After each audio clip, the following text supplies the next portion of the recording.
Sintetizando, com Alê Moreno. Olá, este é o Sintetizando, o programa de podcast aqui da Síntese. Eu sou Alê Moreno e estaremos juntos para mais uma conversa incrível. Mas antes eu peço que você siga a gente aqui no YouTube, no Síntese DH, e também no Instagram, no Síntese_Educacão. Para a conversa de hoje eu trago o meu querido Thiago Freire. O Thiago é uma história, eu vou chamar de inusitada da vida. O Thiago comentou no LinkedIn.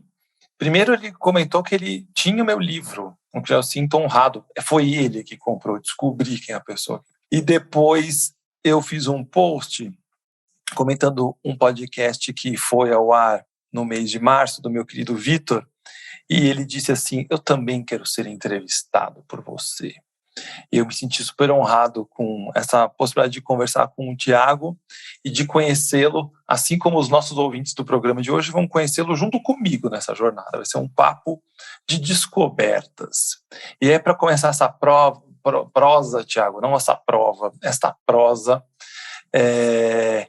Quem é você, Thiago? Apresente-se. Bom, Ale, eu sou Thiago Freire, eu sou um cara movido por inquietação e curiosidade. E nesses 38 anos de vida, em várias andanças, em 2017 eu cheguei no teu livro, e em 2018 ele fez parte da minha pesquisa do mestrado, com o tema de facilitação na aprendizagem.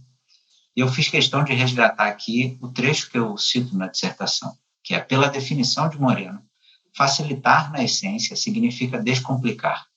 Oferecer ajuda a outra pessoa com a intenção de descomplicar o desenvolvimento ou prática de um ato. E eu acredito que eu já era facilitador antes de me encontrar nesse mundo. E o teu livro me ajudou muito nessa busca e nesse encontro de mim mesmo. Por isso fiz questão de me convidar para bater esse papo com você, para a gente se conhecer mais. Eu acho que eu queria só uma justificativa para que esse encontro acontecesse. Mas me conta, primeiro eu me sinto super honrado de ouvir uma frase assim, tipo, pô, Moreno, mas legal isso aí. Mas me conta mais de você, Thiago, um pouco da sua história, da sua trajetória, como você se conecta com a facilitação e chega nesse lugar de se reconhecer como facilitador. O que veio antes, somando esses pontinhos todos? Maravilha. Bom, eu sou um cara que começou a carreira profissional no jornalismo e pude experimentar muito ali no início dos anos 2000. Peguei um pouco da transição digital das redações e no final do curso eu me entendi que eu não era jornalismo de redação que eu queria fazer, e sim continuar o estudo da comunicação. E aí fui para a comunicação empresarial, me aproximei das áreas de RH, de treinamento, já começou ali um pouquinho a história. Ainda era aquela época de revista impressa, né, jornal mural, eram esses meios que a gente utilizava. E aí dali eu ainda continuei inquieto, fui para o marketing, me especializei nessa área, trabalhei em diversos segmentos, e no marketing eu consegui começar a praticar de fato o treinamento. Na época, liderando equipes e trabalhando com marketing de varejo, mais especificamente. Então, preparava muito treinamento para equipes promotoras, né? Produção de conteúdo para calendário sazonal de produtos. Isso no varejo é muito comum. E aí, quando foi em 2014, eu tive um processo de autoconhecimento, e aí eu resgatei uma memória que foi a primeira memória de um momento de aprendizagem que mexeu comigo. Eu devia ter uns 3, 4 anos. E foi com a minha avó, que era professora, e ela, na década de 80, tinha uma escola de informática e já trabalhava a alfabetização de pessoas com algum tipo de limitação, deficiência, com paralisia. Ela trabalhava para a IBM. Então, eu tive aula de informática junto com a minha alfabetização. Mas o meu momento uau de educação com ela foi numa horta, no fundo da casa dela, e ela me mandou buscar uma cenoura. Eu devia ter uns 3, 4 anos, como eu disse, e eu já me senti muito honrado porque eu tive a autorização de ir para a horta sozinho. E aí, fui para a horta atrás da cenoura, voltei frustrado porque eu não encontrei a cenoura, eu estava procurando aquele tubérculo laranja, né? E não encontrei. E ela desceu comigo e me mandou puxar a rama puxa ali, ó, aquele matinho verde. E quando eu tirei a cenoura da terra, aquilo foi um momento incrível para mim de aprendizagem, de conhecimento. E quando eu me conectei com isso em 2014, eu decidi que eu ia mudar de carreira novamente e ia focar na educação. De lá para cá, trabalhei por muito tempo numa empresa de educação profissional, a maior que a gente tem no Brasil, que é o Senac, e pude aprimorar muito ali meu conhecimento, minhas práticas, didática. Eu trabalhava na formação de professores, trabalhava no desenvolvimento de produtos, na gestão, né, educacional, qualidade de sala de aula, equipamentos, tudo que tem a ver com a operação, né, de educação. E comecei a trabalhar com inovação, e aí eu cheguei na facilitação. Veio pelo caminho da inovação. Nossa, mas eu estou encantado com a história da sua avó, porque eu acho que tá aí literalmente a raiz das coisas, né? Do despertar a curiosidade, estar junto com você.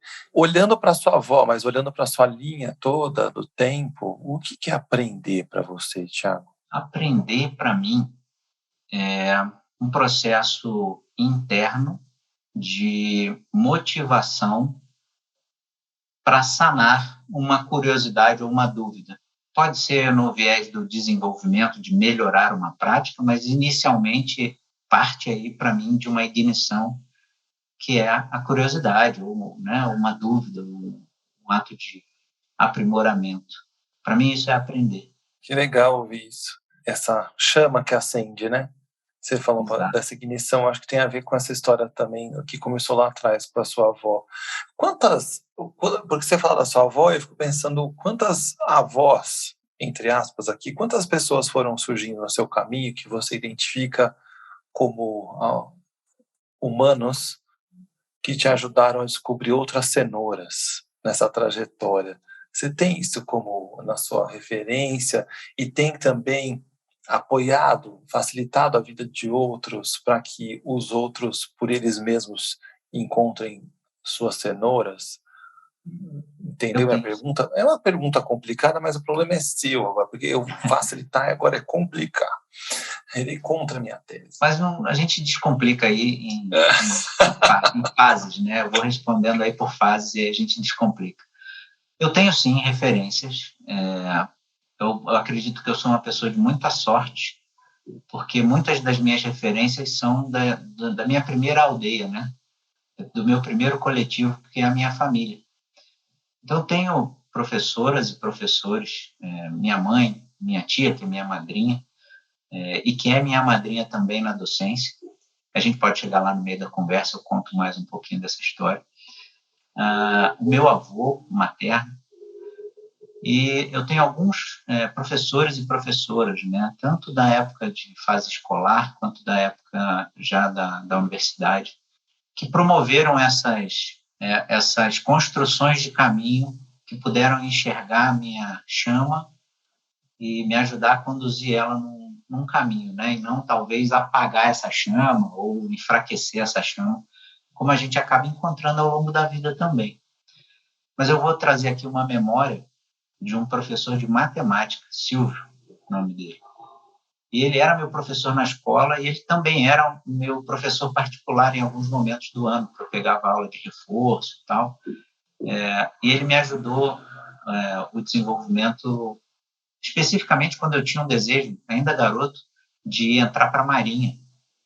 Então, eu fiz 6 meses de matemática voltado para a prova da escola naval, e ele era um cara turrão, bem às antigas, não permitia que os alunos emprestassem material um para o outro. Ele brincava assim: esqueceu a borracha? Paga com cuspe. Ele tacava giz nos alunos, ele tinha assim uma rigidez. Mas, ao mesmo tempo, ele tinha um acolhimento e um modo de lidar com a aprendizagem que ele desafiava, não só a mim, mas aos meus colegas também. Então, infelizmente, poucos anos depois que ele foi nosso professor, ele foi nosso paraninfo na 8ª série, e um pouco tempo depois ele faleceu. Mas volta e meia a gente se encontra, esse grupo se encontra, e a gente sempre lembra dele com muito afeto, com muito carinho. Mas as aulas particulares dele eram extremamente desafiantes para mim e me deram muita confiança no meu aprender. Interessante, né? Porque o que você relata é uma história que poderia ter ido para o lado do caminho contrário.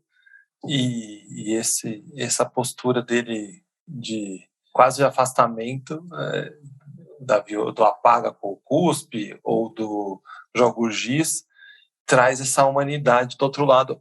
Será que era ele ou era o seu olhar humano que ou não? Eu tô louco aqui, porque eu não sei da história completa, mas você tem esse olhar humano de trazê-lo para esse abraço, para essa acolhida? Eu vou te dizer que eu confio que tenho. Eu ontem, né, como eu te disse aqui no backstage, antes da gente começar, numa conversa com um amigo, a gente estava batendo um papo de como a gente se conectou. E ele tocou nesse ponto. O que me chamou a atenção em você, Thiago, foi a sua humanidade, foi a sua generosidade. Então talvez sim, né, hoje e ontem, né, duas pessoas me questionando sobre a minha humanidade, sobre a minha generosidade. Então isso só reforça esse sentimento. O que eu acho bonito é porque eu acho que essa é a relação do educador com quem está junto com ele, né? Porque quando talvez aqui a gente está fazendo o jogo da inferência, eu então mais longe ainda, porque o fato de você encontrar um aluno que te acolhe e que tem um olhar generoso para você, mesmo com você tendo atos que são para repelir, talvez tenha ajudado mais esse professor do que a gente possa imaginar, né? Salvando ele, por que não, de olhar que tinha humanidade dentro dele. Então, acho que quando eu escuto, eu ouço um olhar tão generoso da vida. Você fala da sua avó, você fala da sua família, você fala desse núcleo, você fala do Silvio, né? Professor de matemática. Eu achei tão legal, porque eu vi muita humanidade nessa história. Você chamou de aldeia. Olha quanta beleza tem aí, né? E quanta simbologia existe nessa sua fala. É verdade. E essa história do Silvio, por que ficou gravada? Porque quando eu fui me debruçar em autores, né, e cheguei no Carl Rogers, da facilitação de aprendizagem, e eu sei que você também é aproximado e gosta, né, da linha teórica dele, ele fala disso nos livros, né, que o facilitador precisa ter transparência, né, precisa ser autêntico, tirar a máscara. Então eu enxergo o Silvio sem máscara. Quando ele estava incomodado, ele mostrava que estava incomodado. Quando ele estava feliz, ele mostrava que estava feliz. Quando ele queria reconhecer ali uma conquista do aluno, ele fazia isso. Então, eu entendo que essa conexão que aflorou aí a minha humanidade, o meu acolhimento desse lado mais duro dele, tem a ver com isso, sabe? Hoje a gente fala muito da vulnerabilidade, né? Da gente expor o que está ruim, está incômodo, e a gente enfrentar esses desafios. A vulnerabilidade precisa de um espaço de confiança, né? Senão a vulnerabilidade cai num bullying, cai num deboche, cai num descrédito, até desmerecimento, né? No ambiente competitivo, muitas vezes no ambiente corporativo. Se não for um ambiente de segurança, a vulnerabilidade pode virar uma arma contra a gente, né? E nesse caso, eu acho que não. Mas você conta, e acho que é bonito te ouvir, porque você tem ao seu entorno, pelo menos é o que você relata aqui, um ambiente que ajudou essa rede de segurança psicológica, né, de pessoas. E você fala o nome da sua, você chamou da sua madrinha na docência, você falou esse nome, que é sua mãe? Não, minha tia, irmã da minha mãe. Irmã da sua mãe. Como ela chama, eu quero saber dessa história, porque vamos humanizar esse nosso papo, que tá bonito, a cena da avó, eu adoro isso, vamos lá. Essa minha tia, ela é a segunda filha de 4, e são 4 mulheres, e ela e a minha mãe foram sócias da minha avó nessa escola de informática. Imagina, uma escola de informática nos anos 80. E as duas ainda engatinhando. Eu queria entender o que elas ensinavam, aqueles pacotes Basic, Pascal, já sei, aquela linguagem que na época lá, né? Usava-se, sim, a linguagem, né, linguagem C, mas elas usavam um programa chamado Logo. Não sei se você chegou a pegar isso, que era uma tartaruguinha, e você, antes, eu até busquei referências disso. Era um objeto que caminhava num papel, como se fosse uma impressora, a partir de uma programação. Mas, além disso, tinham programas de alfabetização. E essa minha tia, Leila, você muito bem pediu para eu falar o nome dela, ela contou uma vez para mim uma história que ela alfabetizou uma menina com paralisia cerebral. E ela, para poder se conectar com essa menina, ela deitava no chão para poder conversar com essa menina, porque essa menina tinha dificuldade de mobilidade também, e colocava ali o teclado, o mouse, e a menina ia se manifestando e aprendendo a interagir com aquele equipamento, e passou a se comunicar com a família, com aquele equipamento. Mas essa minha tia, ela, além de ser minha madrinha de batismo, ela é minha madrinha na docência, porque em 2002, ela me convida, eu estava no meio da faculdade de jornalismo, para fazer um workshop de oficinas de roteiro de rádio escola e roteiro de TV escola no curso de pedagogia que ela dava aula. Então, o meu primeiro workshop ali, minha primeira oficina que eu aprendi a montar foi com ela e por conta dela, por conta desse convite. E mais recentemente, em 2020, no início da pandemia, ela me chamou para participar de um projeto que era de formação de professores em EAD e tecnologias educacionais em Portugal e Angola. Então, a gente passou aí 9 meses em 2020, pós início de pandemia, formando mais de 300 professores na Angola, para que eles pudessem avançar, né, no aprendizado deles do ensino à distância. Então, eu tenho um carinho enorme por ela. Ela está em Portugal hoje, está concluindo o doutorado dela, caminhando bem. Então, eu tenho essa referência também. E a questão do círculo, né, que eu falei da aldeia, é interessante porque quando eu comecei a aprimorar os meus conhecimentos, meus estudos, né, de facilitação, de aprendizagem autodirigida, de metacognição, toda essa base teórica, eu volto de novo para esse ambiente da escola, da casa da minha avó, que era uma escola de informática na frente, no segundo andar, e numa entrada secundária, o térreo era a casa dela. Tínhamos a horta, como eu falei, cada neto tinha um pato, então a gente também cuidava de animais ali. Ela deixava tijolo na água para fazer argila, e a gente fazia esculturas de argila. A gente trabalhava com madeira, a gente tinha liberdade de aprendizagem, né? E foi por meio dessa galera toda que eu cheguei no Piaget, né? E tanto Piaget quanto Carl Rogers tem uma linha aí, eu faço essa associação, né? Que é do desenvolvimento do ser humano, né? O ser humano busca o autodesenvolvimento por conta própria. E nós, educadores, facilitadores, deveríamos não atrapalhar, não interferir nesse processo, né? E sim apoiar. Então, eu me lembro desse ambiente, assim, de como era bacana viver essas experiências. Cara, eu tô apaixonado pela história porque eu também tive um pato. E eu era apaixonado pelo meu pato. Teve um final trágico, o pato, porque meu avô paterno, por uma ideia dele, acho, com a minha mãe, resolveram... um dia eu fui para a escola e quando eu voltei eles tinham colocado o pato numa avícola para ser abatido. Era o meu pato de estimação, nunca vi isso na minha vida. Isso gerou um trauma em mim, que estou com quase 50 anos de idade, ainda falando desse meu trauma que foi mal resolvido, porque era meu bicho de estimação que mandaram abater.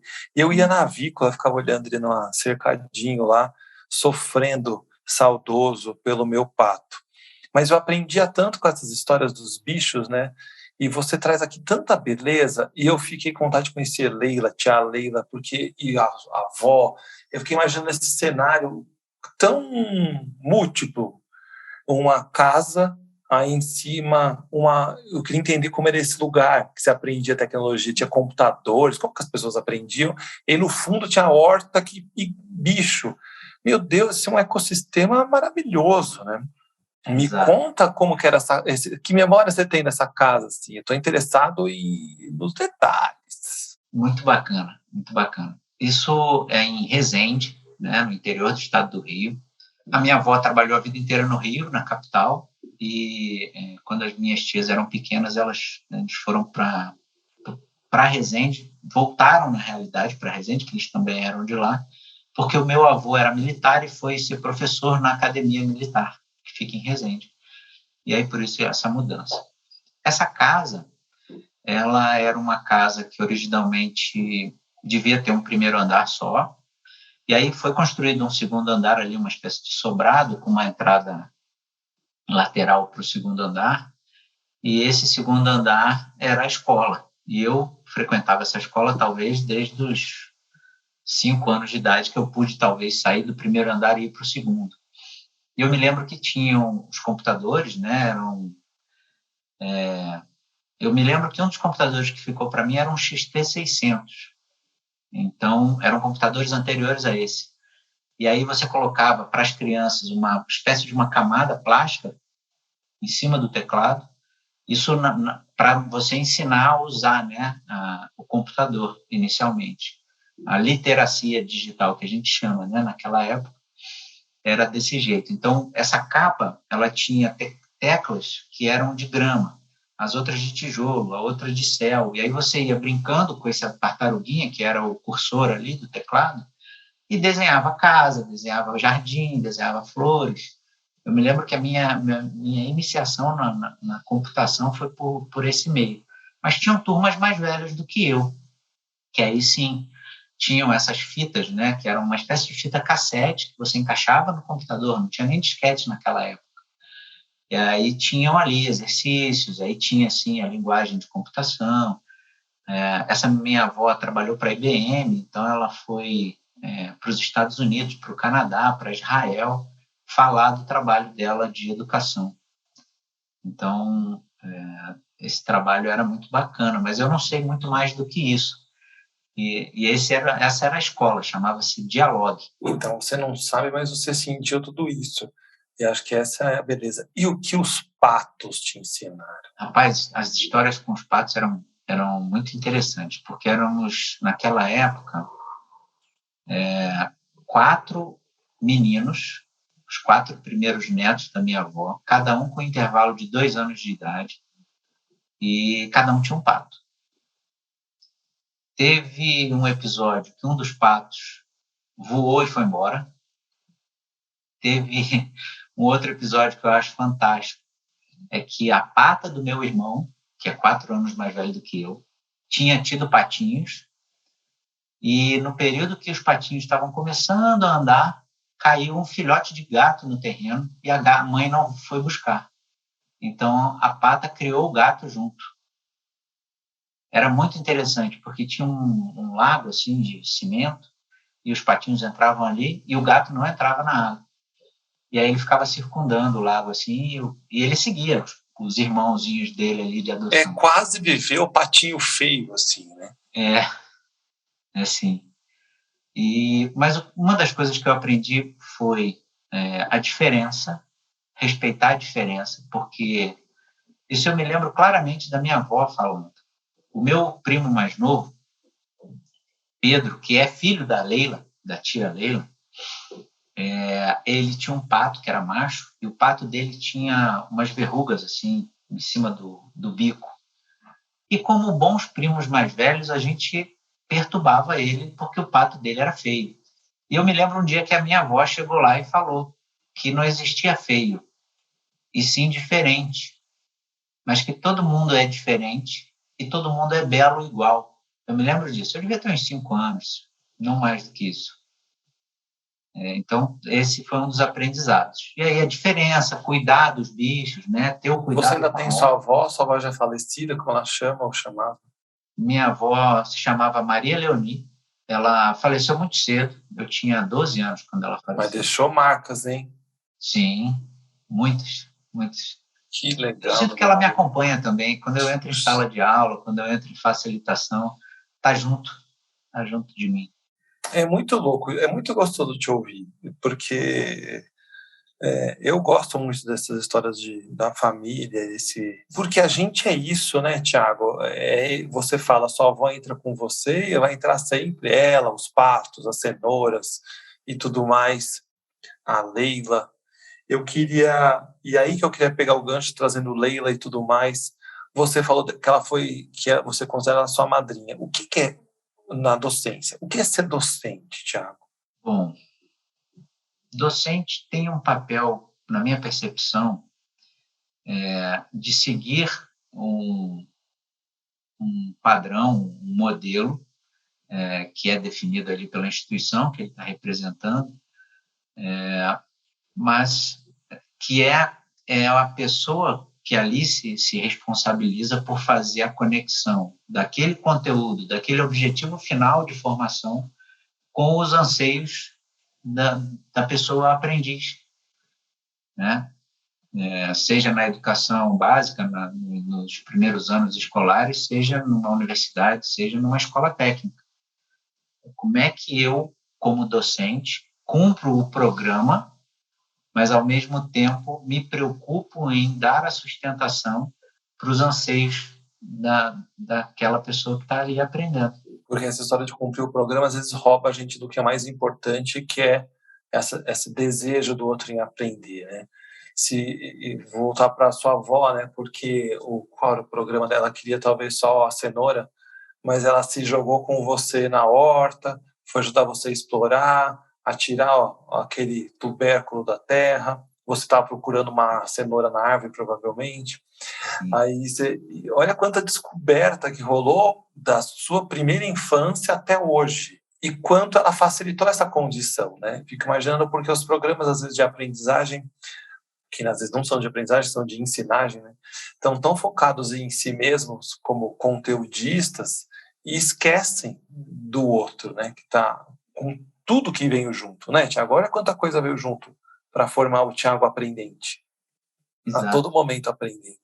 Então, acho que é muito bonito isso. E eu estou encantado com essa história, porque você está me levando para minha avó, eu estou me vendo também nesses lugares, assim, de pensar um pouco na relação da docência e desse lugar que a gente ocupa e que ajuda o outro a facilitar a jornada, respeitando os saberes do outro, né? A saberes de respeitar os saberes de todo mundo. Hoje eu estava numa reunião, numa empresa, e a gente estava falando sobre o uso das palavras em inglês, que eu tenho uma cisma com o uso das palavras em inglês. E eu sempre trago uma pergunta do tipo: se sua avó, eu não tenho mais vó, infelizmente, tenho muita saudade das minhas avós, mas se eu pudesse, eu sempre pergunto: a sua avó entenderia o que você está dizendo? E eu acho que isso é facilitar. Se a sua linguagem chegar na sua avó, e sua avó entendesse, quer dizer que a gente está se comunicando bem como facilitador, como docente, criando espaço para que venha todo mundo, na beleza de contemplar todo mundo, que tem a ver de novo com a fala da sua avó do Belo, né?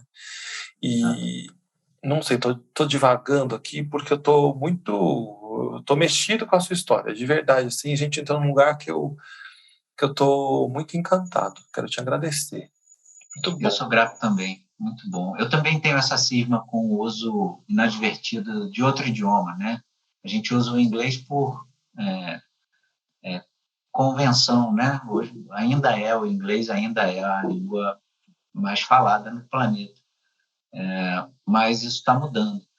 E o fato da gente reconhecer que, se continuarmos fazendo uso dessas palavras, a gente está criando barreiras para que outras pessoas cheguem, para que outras pessoas acessem, eu penso que já é um grande ganho para o fortalecimento da nossa cultura. Né? O exercício de, eu vou falar aqui, vamos fazer uma call. Não, vamos fazer uma videochamada, vamos fazer uma chamada de vídeo, vamos fazer uma ligação por vídeo, não interessa, mas vamos evitar, né? Tem uma meeting hoje. Meeting não, tem uma reunião, tem uma agenda, tem aprendizagem, as pessoas ficam ganhando do lifelong learning, desculpa, tem muita gente que está ouvindo, talvez goste, me dá uma preguiça surreal, porque a aprendizagem ao longo da vida, para que precisa chamar lifelong learning? Mas sou eu com a minha chatice aqui, tá bom, Tiago? Sim, eu entendo. Quando uso, eu busco traduzir logo em seguida, né? E eu falo muito dessa questão da aprendizagem ao longo da vida, porque é aquilo que eu te falei no início, eu sou movido por curiosidade e inquietação. E, para mim, esses são pilares da aprendizagem ao longo da vida. Né? Que aí eu posso resgatar aqui, por causa dessa ânsia, talvez, cultural que nós temos de buscar ídolos. Eu vejo muito a fala, já vi muito, hoje menos, do Steve Jobs eu acho que ele foi orador de uma formação da Universidade de Stanford, e recuperaram lá um trecho, né, que ele fala de stay foolish, stay hungry. Aí traduziram isso, que permaneça idiota ou ignorante, permaneça faminto. É essa a posição. Nunca achar que o copo já está cheio, porque se você chegar com o seu copo cheio para compartilhar com alguém, quando forem colocar alguma coisa no seu copo, está cheio, você não está absorvendo nada, não está aprendendo nada com ninguém, né? Não tem espaço para chegar. E tem muita linha oriental, né, da filosofia oriental, que fala disso também. Então, isso é um conhecimento universal.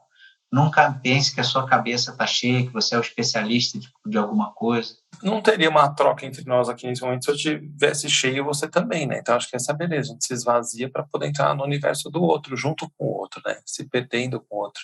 Tem a ver com o Rogers, que a gente já citou hoje aqui. Você falou que inquietação é uma das coisas que te movem. Agora eu vou te convidar para o nosso quadro Inquietações. Roda a vinheta.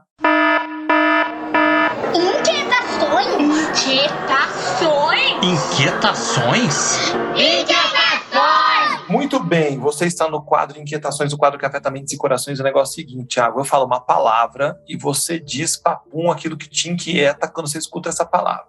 Não é para ir embora devaneio, não. Agora é tchum, tá? O que te inquieta quando o assunto é jornalismo? Fake news. O que te inquieta quando o assunto é comunicação? Comunicação clara e genuína. O que te inquieta quando o assunto é educação?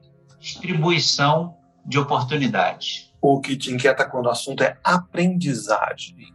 Reconhecer o indivíduo. E o que te inquieta quando o assunto é a cidade de Resende? Não precisa falar, vamos deixar isso para depois. Muito bem, rodando a vinheta.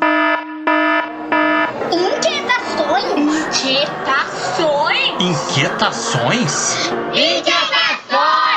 Muito bom, Thiago, estamos de volta e eu queria agora já indo para o final da nossa prosa, que está tão bom. Eu estou me sentindo do lado de um fogão, a lenha, assim, quentinho, tomando um café, comendo pão de queijo, falando sobre devaneios, sobre a vida. Mas não estamos, infelizmente. Mas quem sabe um dia, uma hora, a gente não se encontra para fazer esse momento também saindo do mundo digital, indo para o mundo real, concreto, toque.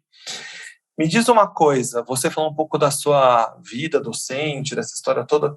O que você tem feito hoje? Qual tem sido o seu papel? Me conta um pouco da sua atuação. Vamos para o mundo mais pragmático nesse instante. Bom, contei um pouquinho, né, da minha trajetória, mas os últimos anos têm sido voltados para a facilitação presencial ou virtual, né, lógico, com o isolamento, tem sido muito no ambiente digital, e trabalho com inovação e tecnologia.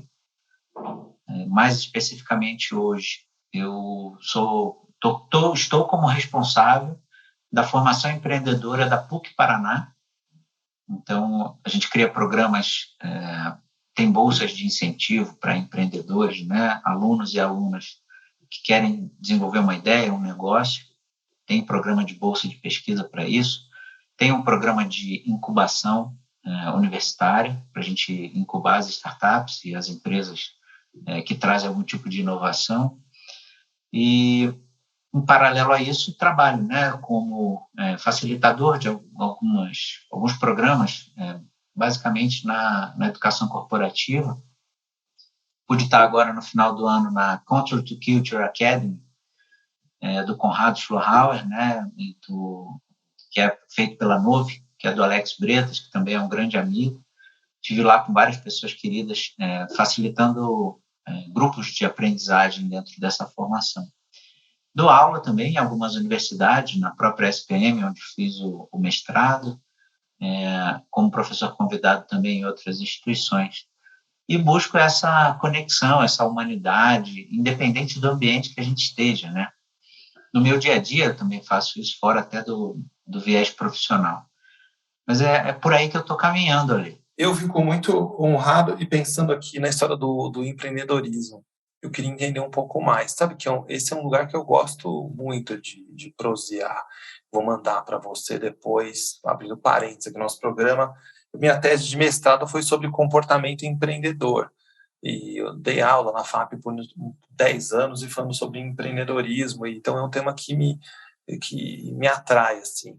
Como é lidar com o desafio do empreendedor hoje, Thiago, com todo esse repertório que você tem e com essa ânsia que às vezes vem, não sei se é ânsia ou ansiedade que surge do empreendedor buscando muitas vezes soluções mágicas, né? E que é um processo, assim como a gente está falando de tudo aqui, né? É um processo. Como que, resumidamente, me conte um pouco da sua experiência. Beleza. Antes de eu dissertar um pouquinho, eu queria só fazer um marco que eu acho que é importante. Culturalmente, no Brasil, a gente confunde um pouco a iniciativa de subsistência, né, com o empreender.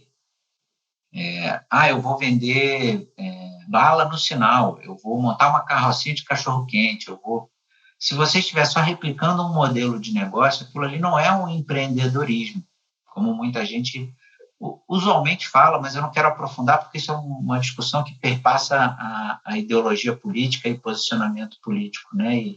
E oportunidades de construção de negócio sustentável das famílias, né?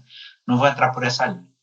Mas educação empreendedora é diferente do ensino do empreendedorismo, né? Você pode usar métodos para a educação empreendedora para diversas disciplinas, diversos campos de conhecimento. A grande questão aí é o desenvolvimento da mentalidade empreendedora, né? Da visão estratégica, da tomada de decisão, de assumir ali, tomar riscos calculados, né? Tem todo um arcabouço. Você fez o mestrado, estou curioso para ler o teu trabalho, porque deve falar um pouco disso, né? Do comportamento, da mentalidade. Do comportamento. É só comportamento que eu falo, inclusive. Então, eu estou bastante curioso. Nada que você faz um pix de alguns R$1.000, eu já passo para você. Maravilha, maravilha. A gente combina aí, passa o pix que eu pago, vamos lá. Mas só para concluir a história.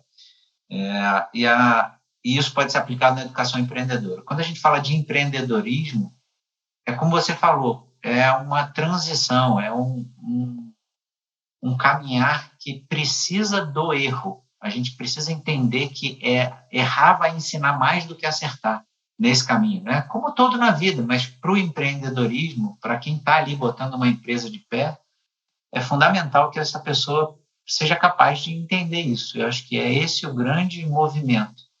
Entender profundamente de mercado, de negócio, de identificar o que você está propondo de solução, produto ou serviço, onde é que você vai sanar a dor ali, atingir o ponto de desejo de quem vai consumir o teu produto. Isso a gente só faz se estiver aberto a aprender, escutar com os outros e entender que a gente não sabe de tudo, né? E aí eu volto lá atrás, né? O quanto a educação desde sempre é importante para ajudar e entendendo esses tropeços que faz parte da vida, né? Essa história do erro como parte do processo de aprendizagem, sem ser punitivo também, porque às vezes a escola pune um monte, né? Mas não reconhece as potências e as possibilidades. Esse aqui é quase o outro programa que estamos abrindo já sobre comportamento empreendedor e vai ficar no ar essa história, porque a gente pode gravar sobre esse tema, Thiago. Acho que vale a pena essa conversa para ficar esse convite no ar aqui. O que você acha? Vamos deixar essas reticências aqui. Reticências, continua em breve. Perfeito, já topo. E aí, esse programa, como todos os programas do Sintetizando, eles são sempre, ou tem no seu início, ou tem no seu final, uma poesia. Então tem uma facilitadora poética, que é a Fátima, que vai transformar esse nosso papo, esse papo hoje, vai dar uma poesia, já estou imaginando belíssima, com a querida Fátima. Então a gente vai escutar agora a poesia da Fátima, Thiago, e quando acabar, você volta contando como as pessoas te encontram, que música você pede para encerrar esse programa, tá bom? Vamos ao poema. Poemar, com Fátima Afonso, no Sintetizando. Belos e iguais.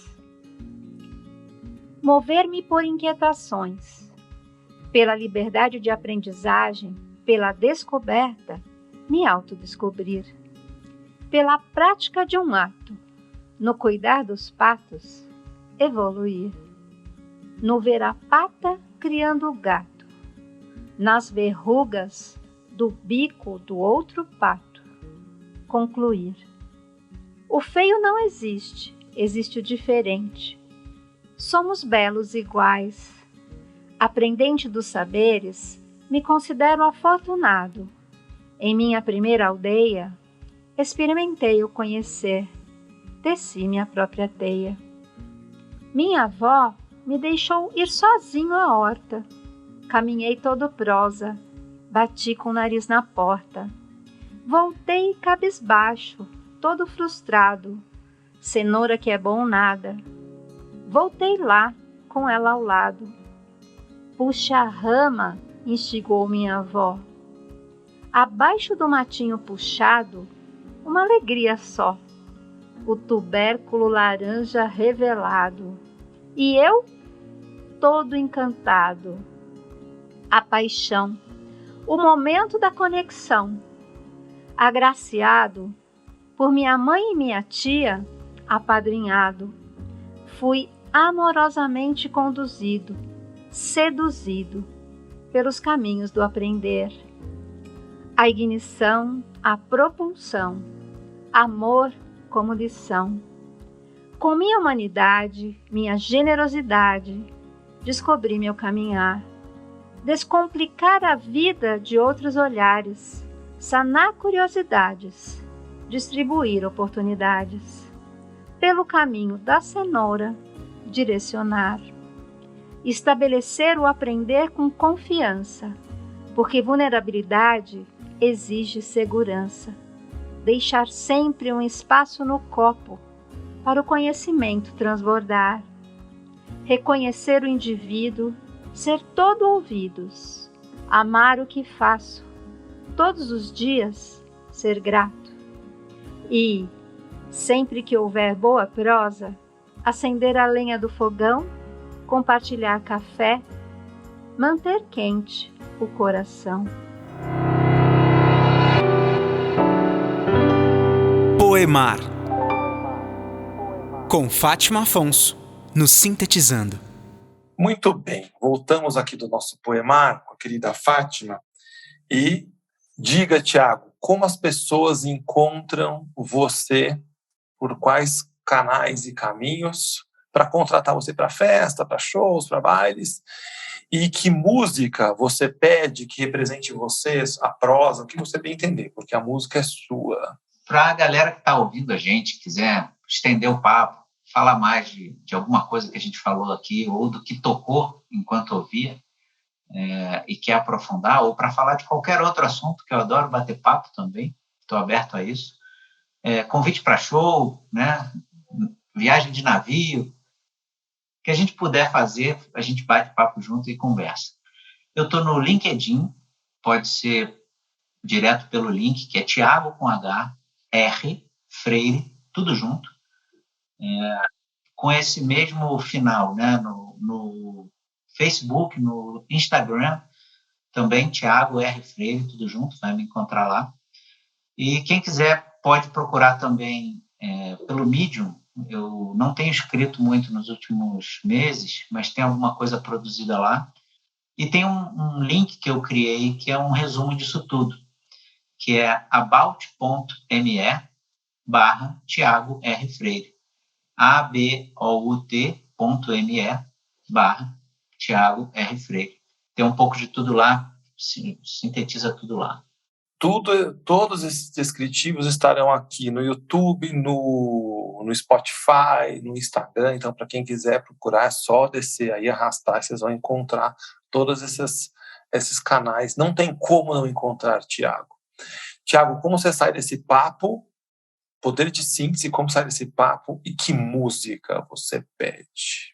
Eu saio com um sentimento de gratidão por esse papo que a gente está tendo ali e com aquela sensação como você trouxe, né, de sentar ali no fogão a lenha, tomar um café, bater um papo. Eu vou traduzir com o coração quente. Eu saio com o coração quente, acolhido por você aqui. Sou muito grato por isso. E a música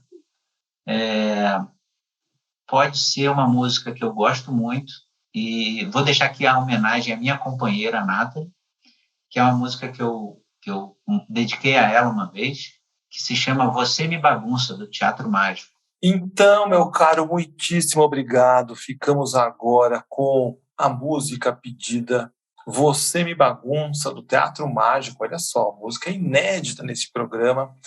Tiago, eu quero te agradecer muito, muito honrado por esse papo. Meu coração também sai quentinho, com gosto de cafezinho e pão de queijo e uma boa prosa. Muito feliz por esse papo mesmo. Aprendi muito com você, muito com você. Para quem curtiu, por favor, siga a gente aqui no YouTube, no Síntese DH, e também no Instagram, Síntese do Cacão. Compartilhe com seus amigos, com todos aqueles que querem também ter o seu coração aquecido, por que não? Obrigado, Tiago, e ficamos com a nossa música. Valeu. Abraço. Você me bagunça e tumultua tudo em mim. Ainda joga abaixo, eu acho, nem sei. Só sei que foi assim.